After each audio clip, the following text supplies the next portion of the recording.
ربنا لك الحمد حمدا كثيرا طيبا مباركا فيه يا ربي لك الحمد كما ينبغي بجلال وجهك وعظيم سلطانك। আমি শুরুতেই কৃতজ্ঞতা জ্ঞাপন করছি, সালাম জানাচ্ছি। আজকে প্রোগ্রামের বিভিন্ন ছাত্র সংগঠনের নেতৃবৃন্দ আমাদের মাঝে উপস্থিত রয়েছেন ইসলামী ছাত্র শিবিরের সদ্য বিদায়ী কেন্দ্রীয় সভাপতি জাহিদুল ইসলাম, উপস্থিত জাতির জাগ্রত বিদেশ সাংবাদিক বন্ধুগণ, আইন শৃঙ্খলার দায়িত্বে নিয়োজিত বাহিনীর সদস্যবৃন্দ, ইসলামী ছাত্র শিবিরের বিভিন্ন পর্যায়ের নেতৃবৃন্দ, দায়িত্বশীল বৃন্দ, আসসালামু আলাইকুম ওয়া রাহমাতুল্লাহি ওয়া বারাকাতুহু। একজন মুজাহিদ কখনো বসে থাকে না, যতই আসুক বিপদ, যতই আসুক বাধা, থেমে থাকে না। ইসলামী ছাত্র শিবিরে এই কাফেলার জনশক্তিরা জীবনের রক্ত দিতে প্রস্তুত, কিন্তু বাতিলের সামনে মাথা নত করে এক দিনে থাকতে প্রস্তুত নয়। আমি বলেছিলাম ইসলামী ছাত্র শিবির কোন বিড়ালের কলিজা নিয়ে করা যায় না। ইসলামী ছাত্র শিবির যারা করে তারা বাঘের কলিজা নিয়ে জন্মগ্রহণ করে, বিড়ালের কলিজা নিয়ে জন্মগ্রহণ করে, তারা ছাত্র শিবির করতে পারে না। আমাদেরকে রক্তচক্ষু দেখানো হয়েছে ক্যাম্পাস গুলোতে, আমাদেরকে রক্তাক্ত করা হয়েছে, প্রশাসনের বাহিনীগুলোকে ব্যবহার করা হয়েছে। সকল বাহিনী ব্যবহার করে বাংলাদেশের টেকনাফ থেকে জতুলিয়া, রূপসা থেকে পাতুরিয়া, তামাবি থেকে বাংলা পান পর্যন্ত প্রতি ইঞ্চিতে ইসলামী ছাত্র শিবিরের আবাদ হয়েছে। সুতরাং আমরা বলতে চাই, দীর্ঘদিনের নির্যাতন নিষ্পেষণের মধ্যে দিয়ে ইসলামী ছাত্র শিবিরের জনশক্তিতে ঈমান আর আকীদাই শুধু বৃদ্ধি পেয়েছে। আমাদের সংখ্যা তোমরা কমাতে পারো নাই, বরং দলে দলে কাফেলায় ছাত্ররা মহিরুহে পরিণত হয়েছে।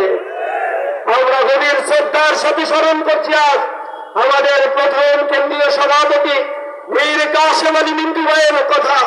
যে বীর সেনানী এই কাফেলার অগ্রযাত্রা শুরু করেছিল, যে বীর সেনানীর নামে ষড়যন্ত্র করে ক্যাঙ্গারু ট্রাইব্যুনালের মাধ্যমে তথাকথিত যুদ্ধ অপরাধীর মামলা দায়ের করা হয়েছিল, তখন মীর কাসেম আলী মিন্টু ভাই দেশের বাইরে অবস্থান করছিলেন।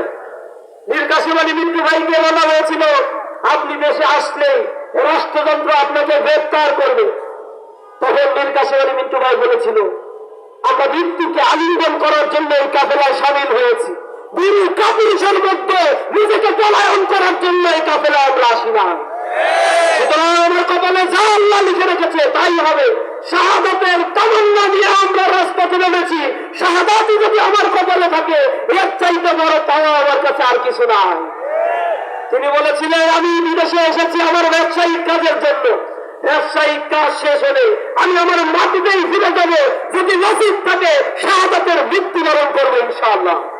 তিনি দেশে ফিরে এসেছে, জালিম শক্তি তাকে গ্রেফতার করেছে, তার সন্তানকে দীর্ঘ সময় কারাগারে আটকে রেখেছে। মীর কাসেম আলী মিন্টু ভাই শাহাদাতের সময় তার সন্তান কোথায় আছে, কি অবস্থায় আছে, সে সাক্ষাৎটুকু তার সন্তানের সাথে সে করে যেতে পারেন নাই। এত জুলুম আমাদের পরিবারগুলোর উপরে করা হয়েছে। আমি স্মরণ করছি ইসলামী ছাত্র শিবিরের দ্বিতীয় কেন্দ্রীয় সভাপতি তাবারুজ্জামান ভাইয়ের কথা, যাকে সারা পৃথিবী ছেড়ে একজন বুদ্ধিজীবী হিসেবে তিনি যে ভূমিকায় রাষ্ট্রের জন্য রেখেছে, সাংবাদিক অঙ্গনে রেখেছে, তাই বাংলাদেশের ইতিহাস সাক্ষী দিচ্ছে। সেই ভাইটিকে আমাদের কাছ থেকে বিদায় নেওয়া হয়েছে, বিদায় করে দেওয়া হয়েছে। আমি স্মরণ করছি ইসলামী ছাত্র শিবিরের যে সকল শত শত ভাইয়েরা জুলুম নির্যাতন নিষ্পেষণের শিকার হয়ে চিরতরে পৃথিবী থেকে বিদায় নিয়ে তারা শাহাদাতে রমণীয় সুধা পান করেছেন। আমি স্মরণ করছি শরীফ ওসমান বিন হাদির কথা, আমি স্মরণ করছি আধিপত্যবাদের বিরুদ্ধে লড়াই করা বীর সেনানী শহীদ আবরার সাহাবের কথা, আমি স্মরণ করছি বাংলাদেশের জুলাই বিপ্লবে যারা দ্বীপের তাজা রক্ত দিয়ে ফ্যাসিবাদী ব্যবস্থার বিরুদ্ধে দাঁড়িয়ে গিয়ে বলেছিল, আমরা আজাদির সন্তান, জীবন দিব, কিন্তু কোন ভারতের কোন রাজ্যে রাষ্ট্রকে পরিণত হতে দেব না। যারা আজাদির জন্য জীবন দিয়ে গেছে, সেই সন্তানদের জন্য আল্লাহর কাছে দোয়া করি, হে বাবা মর্যাদা দান করো। আমাদের এই শাহবাগের পাশেই শহীদ শরীফ বিন ওসমান হাদি শুয়ে আছে, তার কবরের পাশে দাঁড়িয়ে বলতে চাই, ওসমান তুমি জীবন দিয়েছ, তোমার রক্তের বদৌলতে লক্ষ ওসমান হাদি বাংলাদেশে জন্ম নিয়েছে। তারা দেখিয়ে দিবে বাংলাদেশের পতাকাকে কিভাবে শকুনের হাত থেকে মুক্ত রাখতে হয়। প্রিয় ভাইরা, এই বাংলাদেশ দীর্ঘ 54 বছর বিভাজনের একটা রাজনীতি তৈরি করে রাখা হয়েছে। জাতির মধ্যে মুক্তিযুদ্ধ নিয়ে এক বিভাজিত রাজনীতি করে জাতির অগ্রগতি রোধ করে বরং এই দেশকে অর্থনৈতিকভাবে বন্দী করে দেওয়া হয়েছে। আমরা বলতে চাই, ইসলামী ছাত্র শিবির স্বাধীনতার সার্বভৌমত্বকে ধারণ করে এদেশের প্রতি ইঞ্চি মাটির অস্তিত্ব রক্ষার জন্য এ বাংলাদেশে সর্বপ্রথম যদি কেউ জীবন দিতে প্রস্তুত থাকে তাহলে ইসলামী ছাত্র শিবির। কোন কাম কাজ খেলে এই কাফেলার অগ্রযাত্রা তোমরা থামাতে পারবে না, এই কাফেলা থেকে কোন বনি আদমকে দূরে রাখতে পারবে না। তোমরা যত জুলুম করবা তোমরা জেনে রাখো আমাদের সংখ্যা তত দ্বিগুণ গতিতে বাড়তে থাকবে ইনশাআল্লাহ। আমি সরকারের কাছে উদাত্ত আহ্বান জানাই, এদেশের 1/3 শ্রম শক্তি যারা যুবক শ্রেণী, এই যুবক শ্রেণীকে শিক্ষা ক্ষেত্রে কারিগরি শিক্ষার উন্নয়নের মাধ্যমে তাদেরকে গড়ে তোলা হচ্ছে না, তাদের দেশের সম্পদ করে গড়ে তোলা হচ্ছে না। বেকারত্বের অভিশাপ থেকে যুব সমাজ মুক্তি পাচ্ছে না। 30 লক্ষ বেকার আমাদের বাংলাদেশে রয়েছে। এই বেকারত্বের অভিশাপ থেকে মুক্তির জন্য আমরা শিক্ষা সংস্কারের কথা বারবার বলেছি। আমরা বলেছি জুলাই বিপ্লব পরবর্তী স্বাধীন শিক্ষা কমিশন গঠন করে কারিগরি শিক্ষার উন্নয়নের মধ্য দিয়ে কর্মমুখী শিক্ষা দিয়ে বেকারত্বের অভিশাপ থেকে জাতিকে মুক্ত করতে হবে। কিন্তু সরকার অনেক কমিশন গঠন করলো, শিক্ষা ক্ষেত্রে তারা কোনো ভূক্ষেপ করে নাই। আমরা ধিক্কার জানাই সরকারকে। আমরা বলতে চাই, ইসলামী ছাত্র শিবির তাদের কাফেলায় যারা শামিল হয়েছে তাদের সাথে নিয়ে প্রতিটি সন্তানকে, প্রতিটি ছাত্রকে গড়ে তোলার জন্য তাদের দক্ষতা উন্নয়নমূলক কর্মসূচি, ন্যায় এবং আদর্শ ইনসাফের রাষ্ট্র করার জন্য ইসলামী ছাত্র শিবির কাজ করে যাচ্ছে। এজন্য আমরা আমাদের স্লোগান নির্ধারণ করেছি, মেধা সততা ও দেশপ্রেমে ভরি আমার প্রিয় বাংলাদেশ। আমরা যদি মেধাকে কাজে লাগাতে পারি, সততা যদি আমাদের অন্তরে থাকে, দেশ প্রেম ডুবে দিয়ে আমার এই সোনার বাংলাদেশ আমরা গড়ে তুলবো ইনশাআল্লাহ। আগামী 12ই ফেব্রুয়ারি ঐতিহাসিক জাতীয় সংসদ নির্বাচন এবং হ্যাঁ ভোটের রায়ের জন্য গণভোট অনুষ্ঠিত হবে। হ্যাঁ পক্ষে রায় দেয়া মানে আজাদির পক্ষে রায় দেয়া, আধিপত্যবাদের বিরুদ্ধে রায় দেয়া, ক্ষমতার ভারসাম্য প্রতিষ্ঠিত হওয়া, স্বাধীন নির্বাচন কমিশন, স্বাধীন দুদক, স্বাধীনভাবে তত্ত্বাবধায়ক সরকার ব্যবস্থা পুনঃপ্রতিষ্ঠা হয়ে এই দেশে অর্থনৈতিক কাঠামো এবং রাজনৈতিক সংস্কৃতির আমূল পরিবর্তন হবে ইনশাআল্লাহ। সুতরাং আগামী জাতীয় নির্বাচনে আমরা তাদেরকেই নির্বাচিত করার জন্য মাঠে ঘাটে আমাদের পরিশ্রম দিব, যারা এ দেশের পরীক্ষিত সন্তান হিসেবে এ দেশের স্বাধীনতার সার্বভৌমত্ব রক্ষায় ভূমিকা রেখেছে, যারা ভারতে গিয়ে পালায়নি, যারা লন্ডনে গিয়ে পালায়নি, যারা শিকার হয়ে এই ভূখণ্ডেই ছিল, তাদেরকেই এখন আবার ট্যাগ দিয়ে আবার এই দেশের মধ্যে বিভাজন করা হচ্ছে। আমরা বলতে চাই, আমরা এই দেশের সন্তান। আমাদের বারবার গুম করা হয়েছে। গুম কমিশনের রিপোর্ট অনুযায়ী একক ছাত্র সংগঠন হিসেবে 31% গুমের ঘটনা শুধুমাত্র ইসলামী ছাত্র শিবিরের সাথে ঘটানো হয়েছে। একটি ছাত্র সংগঠন অথবা কোন রাজনৈতিক সংগঠন এককভাবে এত গুম আর হামলা মামলার শিকার আওয়ামী ফ্যাসিবাদের সময় হয় না। আমাদেরকে ক্যাম্পাসে শিক্ষা জীবন শেষ করতে দেওয়া হয় নাই, কিন্তু আমরা ভীত বিহ্বল হয়ে পড়ি নাই।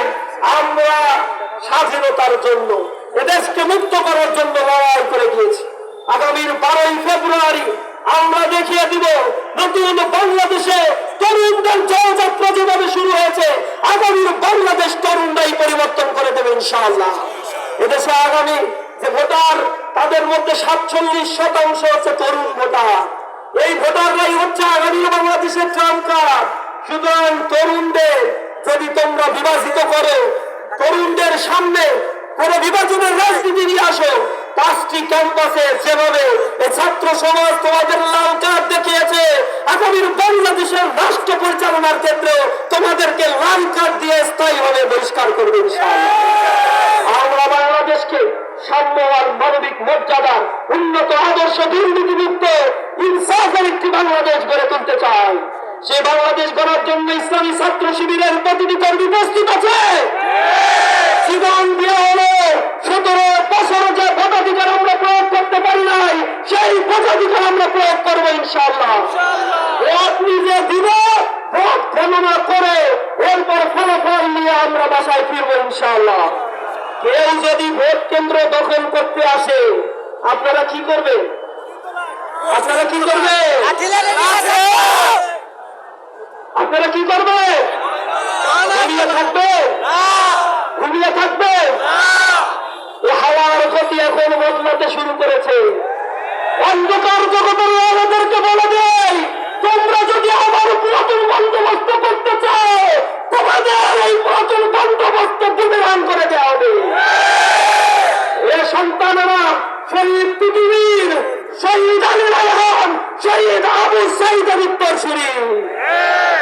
আজাদির সন্তানেরা ফকির মজনু শাহের উত্তরসূরি, মীর নেসার আলী তিতুমিরের উত্তরসূরি, হাজী শরীয়তুল্লাহর উত্তরসূরি।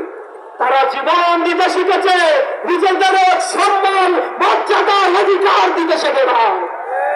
আমরা সর্বোপরি বলতে চাই, আগামীর বাংলাদেশকে গড়ে তোলার জন্য ইসলামী ছাত্র শিবির প্রতিটি বাংলাদেশের প্রতিটি আমিরাগুলোতে ইনসাফের পক্ষে রায় দেওয়ার জন্য জনমত করে তুলে আগামীর নতুন বাংলাদেশের যাত্রায় আমরা অগ্রণী ভূমিকা পালন করবো ইনশাআল্লাহ। সকলে পারবো তো? এটাই আমাদের প্রতিষ্ঠা বার্ষিকীর অঙ্গীকার। ইসলামী ছাত্র শিবিরে এই যাত্রা চিরন্তন অনন্ত। আমাদের যদি কেউ বলে তোমরা তোমাদের লক্ষ্য কি, কোথায় পৌঁছাতে চাও, আমরা বলবো আমাদের লক্ষ্য প্রিয় জান্নাত। ওই জান্নাতের ঠিকানায় পৌঁছানোর আগ পর্যন্ত আমাদের এই যাত্রায় চলবেই চলবে ইনশাআল্লাহ।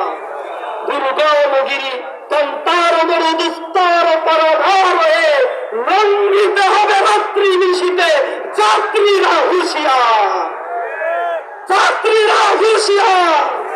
ফুলিতেছে তরি, ফুলিতেছে জল, ভুলিতেছে মাঝিপথ, ছিড়িয়াছে পাল, কে ধরিবে হাল, আছে কার হিম্মত? ছাত্র শিবিরের হিম্মত আছে? দেখিয়ে দাও মানবতাকে। ইসলামী ছাত্র শিবির মানবতার জন্য জীবন দিতে প্রস্তুত আছে ইনশাআল্লাহ। আজকের এই প্রোগ্রামে উপস্থিত থাকার জন্য ধন্যবাদ জানিয়ে আমাদের কর্মসূচি শেষ করছি। আমাদের বিকেলে আইডিয়া কন্টেস্ট আছে জগন্নাথ বিশ্ববিদ্যালয়ে। দেখবেন সারা বাংলাদেশের তরুণরা তাদের নতুন নতুন আইডিয়া নিয়ে কিভাবে এই বাংলাদেশকে তারা বদলে দেবে, তার আইডিয়া ইসলামী ছাত্র শিবির প্রেজেন্ট করবে। কিভাবে দেশ গড়বে, পৃথিবী করে তুলবে, তার আইডিয়া নিয়ে ইসলামী ছাত্র শিবিরের আয়োজন করছে। সকলকে সেই আইডিয়া কন্টেস্টে থাকার জন্য উদাত্ত আহ্বান জানিয়ে আমার কথা শেষ করছি। আসসালামু আলাইকুম ওয়া রাহমাতুল্লাহ।